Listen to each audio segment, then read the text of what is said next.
ಹಬ್ಬಗಳು ಬಂತು ಅಂದರೆ ತಿಂಡಿಗಳು ಮಾಡಬೇಕು ಅನ್ನೋ ಸಂಭ್ರಮ. ಅದರಲ್ಲೂ ವರಮಹಾಲಕ್ಷ್ಮಿ ಹಬ್ಬ ಬಂತು ಅಂದರೆ ಸಾಲಾಗಿ ತಿಂಡಿಗಳು, ಸಿಹಿ ತಿಂಡಿಗಳನ್ನ ಮಾಡಬೇಕು ಅಂತ ಅನಿಸ್ತಾ ಇರುತ್ತೆ. ಅದರಲ್ಲೂ ಪ್ರಸಾದಗಳನ್ನ ಮಾಡಿ ದೇವರಿಗೆ ಇಡಬೇಕು ಅಂತ ಅನ್ನಿಸ್ತಾ ಇರುತ್ತೆ.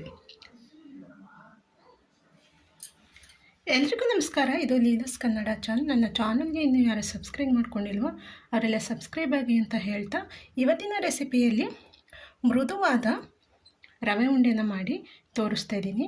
ಇದು ತುಂಬಾ ರುಚಿಯಾಗಿರುತ್ತೆ. ಬಾಯಲ್ಲಿಟ್ಟರೆ ಕರಗೋಗುತ್ತೆ. ನೋಡಿ ಎಷ್ಟೊಂದು ಸಾಫ್ಟಾಗಿದೆ ಅಂತ. ನೋಡಿ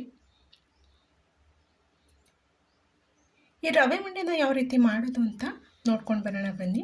ಅದಕ್ಕೂ ಮೊದಲು ನನ್ನ ಚಾನಲ್ಗೆ ಇನ್ನೂ ಯಾರು ಸಬ್ಸ್ಕ್ರೈಬ್ ಮಾಡ್ಕೊಂಡಿಲ್ಲೋ ಅವರೆಲ್ಲ ಸಬ್ಸ್ಕ್ರೈಬ್ ಆಗಿ ಅಂತ ಹೇಳ್ತಾ, ಇವತ್ತಿನ ರೆಸಿಪಿಯಲ್ಲಿ ಮೃದುವಾದ ರವೆ ಉಂಡೆನ ಮಾಡಿ ತೋರಿಸ್ತಾ ಇದ್ದೀನಿ. ಹಾಗಾದರೆ ಬನ್ನಿ ಈ ರವೆ ಉಂಡೆನ ಹೇಗೆ ಮಾಡೋದು ಅಂತ ನೋಡ್ಕೊಂಡು ಬರೋಣ. ಇವಾಗ ಇಲ್ಲಿ ನಾನು ಒಂದು ಬಾಣಲಿನ ಇಟ್ಕೊಂಡಿದ್ದೀನಿ. ಬಾಣಲಿ ಬಿಸಿ ಆದಮೇಲೆ ನಾನು ಇದಕ್ಕೆ ತುಪ್ಪನ ಹಾಕ್ಕೊಳ್ತಾ ಇದ್ದೀನಿ. ನೀವು 3 ಟೇಬಲ್ ಸ್ಪೂನ್ ಆಗೋಷ್ಟು ನಾನು ತುಪ್ಪನ ಹಾಕ್ಕೊಂಡಿದ್ದೀನಿ. ತುಪ್ಪ ಕರಗಿದ ಮೇಲೆ ಇದಕ್ಕೆ ನಾನಿಲ್ಲಿ ಒಂದು 2 ಲೋಟ ಆಗೋಷ್ಟು ನಾನಿಲ್ಲಿ ಚಿರೋಟಿ ರವೆನ ತೊಗೊಂಡಿದ್ದೀನಿ. ಚಿರೋಟಿ ರವೆನ ಹಾಕ್ಕೊಳ್ಳೋಣ. ನೀವು ಬೇಕು ಅಂದರೆ ಉಪ್ಪಿಟ್ಟು ರವೆನಾದರೂ ತೊಗೋಬೋದು. ಇದನ್ನು ಚೆನ್ನಾಗಿ ಹುರ್ಕೋಬೇಕು. ತುಪ್ಪದಲ್ಲಿ ರವೆನ ಚೆನ್ನಾಗಿ ಹುರ್ಕೋಬೇಕು.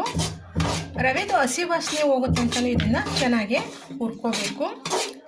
ಆ ರವೆ ಘಮ ಬರಬೇಕು, ಅಲ್ಲಿ ತನಕ ಇದನ್ನು ಹುರ್ಕೋಬೇಕು.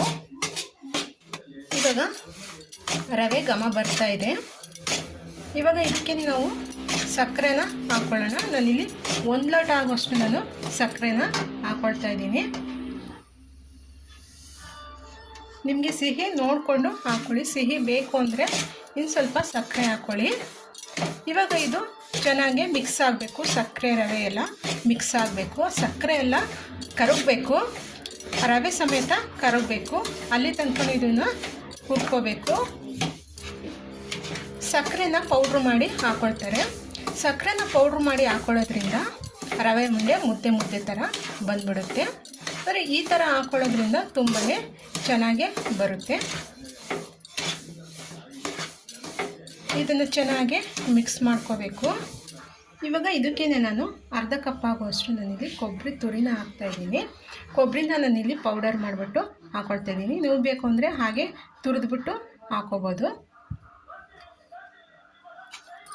ಇದನ್ನು ಚೆನ್ನಾಗಿ ಮಿಕ್ಸ್ ಮಾಡ್ಕೋಬೇಕು.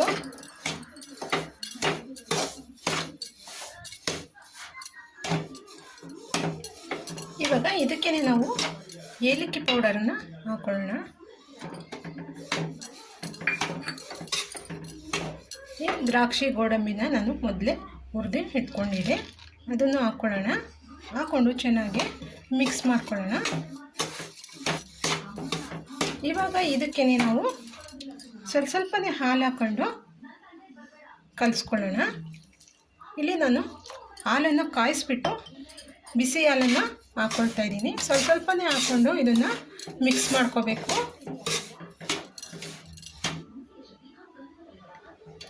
ನೋಡಿ ಇವಾಗ ಇದು ಉಂಡೆ ಕಟ್ಟೋದಕ್ಕೆ ಬಂದಿದೆ. ನೋಡಿ ನೋಡಿ ಈ ಥರ ಉಂಡೆ ಕಟ್ಟೋದಕ್ಕೆ ಬಂದಿದೆ. ನೋಡಿ ನಿಮಗೆ ಯಾವ ಸೈಜ್ ಬೇಕೋ ಆ ಸೈಜನ್ನು ಉಂಡೆನ ನೀವು ಮಾಡ್ಕೊಳ್ಬೋದು. ನೋಡಿ ತುಂಬಾ ಚೆನ್ನಾಗಿ ಬಂದಿದೆ. ಇವಾಗ ಎಲ್ಲ ಉಂಡೆಗಳನ್ನು ಕಟ್ಕೊಳ್ಳೋಣ. ಇವಾಗ ರವೆ ಉಂಡೆನೆಲ್ಲನೂ ಉಂಡೆ ಮಾಡಿಕೊಂಡು ಆಗಿದೆ. ನೋಡಿ ಎಷ್ಟು ಚೆನ್ನಾಗಿ ಬಂದಿದೆ ಅಂತ. ನೋಡಿ ತುಂಬಾ ಸಾಫ್ಟಾಗೆ ಬಂದಿದೆ. ಇವಾಗ ಇದಕ್ಕೆ ನೀವು ಬೇಕು ಅಂತಂದರೆ ಕೊಬ್ಬರಿನ ಪೌಡ್ರ್ ಮಾಡಿಬಿಟ್ಟು ಇದಕ್ಕೆ ಈ ಥರ ಹೊರಳಿಸ್ಕೊಂಡ್ರೆ ತುಂಬಾ ರುಚಿಯಾಗಿರುತ್ತೆ. ಇನ್ನು ನೋಡಿ ಈ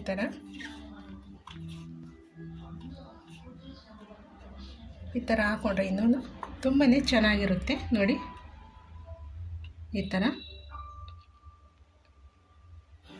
ಇವಾಗ ಎಲ್ಲ ಉಂಡೆಗಳನ್ನು ಈ ಥರ ಕೊಬ್ಬರಿನಲ್ಲಿ ಹೊರಳಿಸ್ಕೊಳ್ಳೋಣ. ಈ ರವೆ ಉಂಡೆ ರೆಸಿಪಿ ನಿಮ್ಗೆ ಇಷ್ಟ ಆಗಿದರೆ ಒಂದು ಲೈಕ್ ಕೊಡೋದನ್ನು ಮರಿಬೇಡಿ. ಹೆಚ್ಚು ಶೇರ್ ಮಾಡೋದನ್ನು ಮರಿಲೇಬೇಡಿ. ಲೀಲಾಸ್ ಕನ್ನಡ ಚಾನಲ್ಗೆ ಸಬ್ಸ್ಕ್ರೈಬ್ ಆಗೋದನ್ನು ಮರಿಲೇಬೇಡಿ. ನಾನು ಮುಂದಿನ ವೀಡಿಯೋದಲ್ಲಿ ಸಿಗ್ತೀನಿ. ಅಲ್ಲಿ ತನಕ ಥ್ಯಾಂಕ್ ಯು.